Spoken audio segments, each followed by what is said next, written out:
Hello everyone, my name is Akshay and welcome to my Game Week 26 team selection video.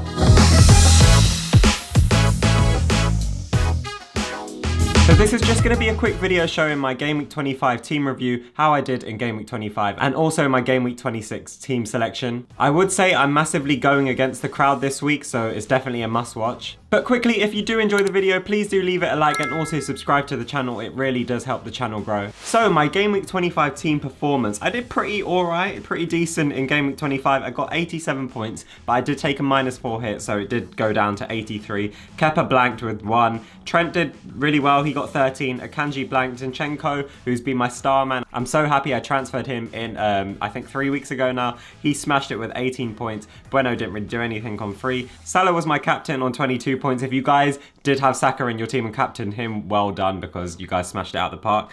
Mahrez blanked. Odegaard did amazing on 11. And Nketiah managed to come on as a sub and grab a cheeky assist near the end of the game. So I was happy with that. He got 5 points. Darwin unfortunately blanked, and then Haaland got 10 points. So I did take a tiny red arrow this week with a down arrow of 7k. It's not too big.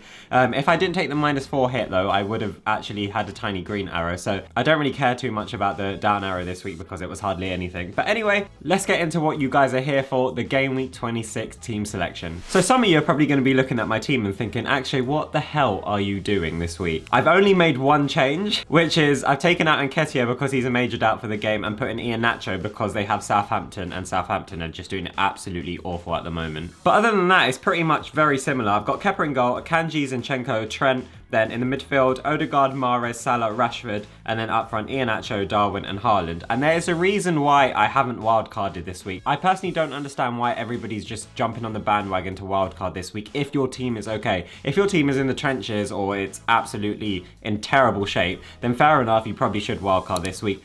But wildcarding this week, if your team is okay like mine, proves to be, in my opinion, a much bigger risk because there's no double game weeks or anything this week. So you're playing the whole game week with the risk of, say how people are putting in a lot of Brighton players, a lot of Brentford players, etc, etc. You're going in this game week with a risk of what happens if any of those players get injured or something happens to the players that you've transferred in, when you don't need to rush into a wildcard if you don't need to. I think next week is a much better time to play your wildcard if your team's fine. So that's basically what I'm going to do. Next week, I'm definitely going to be wildcarding in preparation for double game week 27 and then the blank in 28 and then double game week 29. And I'm not getting fooled or jumping on the bandwagon of wildcarding this week like everyone is. And the other thing to mention is I've seen everybody's wildcard teams that they've been posted on Twitter and stuff, and literally 99% of them are the exact same. So you're not really benefiting too much by wildcarding this week as everybody and their dog is doing it when you're going up against the other wildcarders because everybody's team is the exact same. So yeah, overall not too much to say this week. I'm not wildcarding, I'm sticking to my guns, I'm not jumping on the bandwagon. I trust my team and hopefully they do well, and if my team does do well this week, then I think